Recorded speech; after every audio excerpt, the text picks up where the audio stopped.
Dalam video kali ini, saya Bagus Budi dari kelas ESF akan mendeskripsikan materi mengenai alur dan proses administrasi pembiayaan pada bank syariah.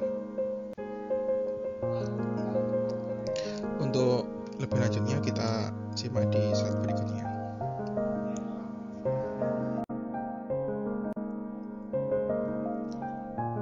Pembiayaan yang sehat merupakan tujuan yang dicapai oleh setiap bank syariah, sehingga diperlukan sistem, alat, dan prosedur yang dapat memberikan informasi lengkap kepada seorang manajemen.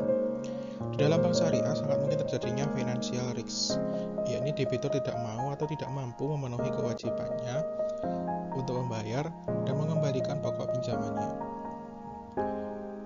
Untuk mewujudkan alat penunjang dalam mengusahakan pembiayaan yang sehat, diperlukan penyelenggaraan administrasi yang tertib, lengkap, efisien, dan up-to-date sudah menjadi tuntutan dalam pembiayaan bank syariah.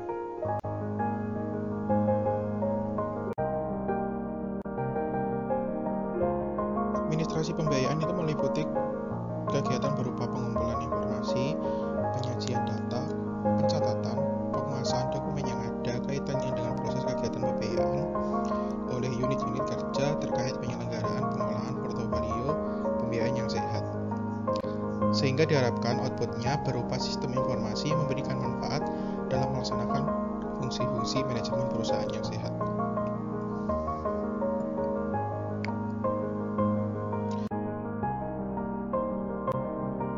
Oke, kita lanjut ke alur dan proses pembiayaan, ke inti pembahasan. Bagian mengenai alur dan proses administrasi pembiayaan itu seperti yang pada gambar. Yang pertama yaitu proses pengajuan dan pemeriksaan dokumen legalitas, kemudian diteruskan ke proses pre-screening, kemudian verifikasi data, dan langkah keempat yaitu analisis pembiayaan, selanjutnya proses rekomendasi dan usulan, selanjutnya proses persetujuan, dan yang terakhir pengawasan dan maintenance pembiayaan. Untuk lebih jelas mengenai detail-detail masing-masing alur atau proses, kita simak di slide berikutnya.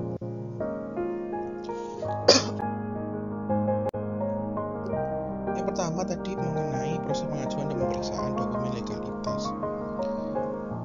Nasabah mengisi formulir dan melengkapi persyaratan permohonan pembiayaan yang sudah tertera di masing-masing bank, dan juga melampirkan persyaratan itu bisa juga KTP suami istri, profesional, ada KK, ada surat nikah, ada lega runing, dokumen jaminan, tentunya ada surat keterangan usaha, ada rekening koran, dan lain sebagainya.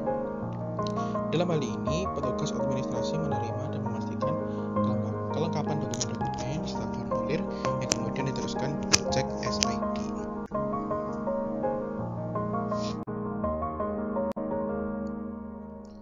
Langkah kedua yaitu mengenai pre-screening. Di dalam pre-screening ini bisa dilihat dari info dari BI Checking atau yang sekarang bernama SLIK OJK, dan juga nama usaha ataupun karakter nasabah. Seorang AO atau account officer mengisi identitas calon nasabah kemudian diserahkan ke bagian operasional SID. Jika dilihat dari BI Checking atau SLIK OJK, histori calon nasabah lancar, maka akan diteruskan prosesnya. Namun jika terdapat kolektabilitas 2 sampai dengan 5 berdasarkan kategorinya, maka perlu dipengecekan klarifikasi kepada nasabahnya langsung. Mengapa nasabah tersebut mengalami kendala dalam pembayaran angsuran pinjaman sebelumnya. Bila pengecekan SID tersebut selesai, kemudian permohonan dikembalikan ke kabak marketing untuk didistribusikan ke AO. Nah, setelah pasca pre-screening, langkah ketiga yaitu mengenai verifikasi data yang diserahkan oleh para calon nasabah yang akan meminjam, yang dilakukan oleh AO, account officer. Hal ini bertujuan untuk menjamin atau meyakini kebenaran atau keakuratan data informasi yang dikumpulkan guna bahan analisa pembiayaan. Langkah verifikasinya itu meliputi yang pertama ada BI Checking atau SLIK itu tadi, yang kedua itu cek perizinan perusahaan jika memiliki usaha,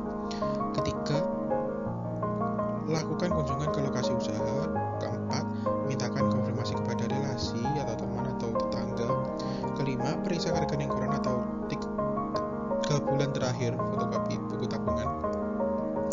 6. Periksa laporan keuangan. Dan 7. Periksa kondisi jaminan yang disertakan.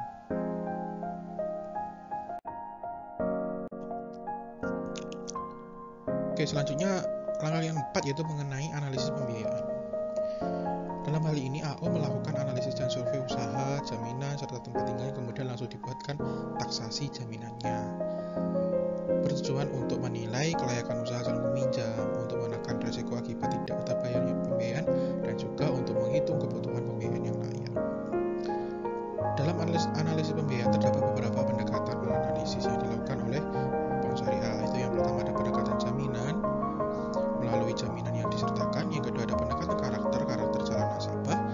Yang ketiga ada pendekatan kemampuan pelunasan, apakah seorang nasabah tersebut mampu untuk melunasi angsurannya kemudian hari pinjaman pokoknya.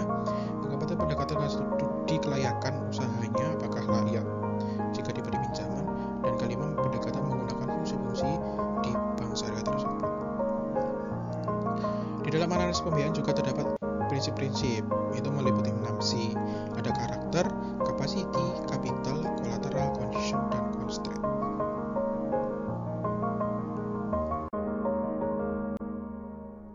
Kita masuk ke langkah yang kelima, yaitu proses rekomendasi dan usulan.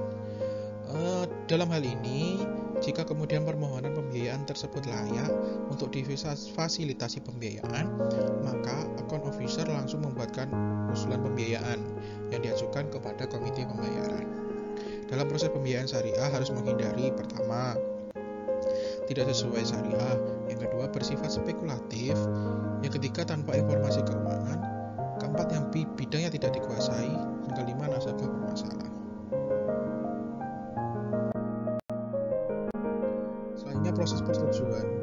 Setelah komite pembiayaan menyetujui, kemudian berkas diserahkan ke admin pembiayaan yang dibuatkan CIP-nya. AO (Account Officer) juga segera konfirmasi ke customer service dengan memberikan fotokopi KTP nasabah tersebut untuk dibuatkan rekening tabungan yang nantinya uangnya itu akan ditransfer ke rekening tabungannya calon nasabah tadi. Kemudian AO membuat memo internal untuk pengajuan penyiapan dana tertanda direktur operasional, kemudian diserahkan ke kabak operasional. Berkas dari admin marketing diserahkan ke bagian legal untuk dibuatkan akad. Setelah akad selesai, berkas tersebut diserahkan ke kabit marketing untuk proses improvement di sistem. Kemudian nasabah sudah bisa mengambil dananya di teller. Dalam tahap ke-6 ini, seorang nasabah yang meminjam tadi sudah, jika disetujui maka sudah akan mendapatkan dana yang dipinjam yang sudah cair.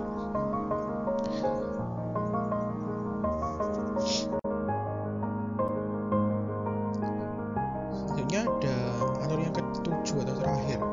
Setelah dananya cair di alur urutan ke-6 tadi, maka di alur ke-7 ini adanya pengawasan dan maintenance pembiayaan atau monitoring mengenai penggunaan dana, apakah benar digunakan sesuai dengan peruntukan pada saat pengajuan pembiayaan. Bila 5 hari sebelum jatuh tempo angsuran dikonfirmasi melalui telepon.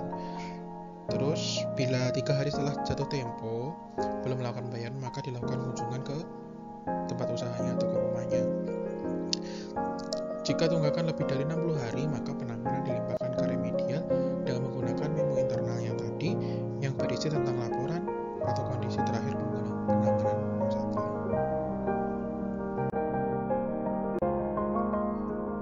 Kalau tadi mengenai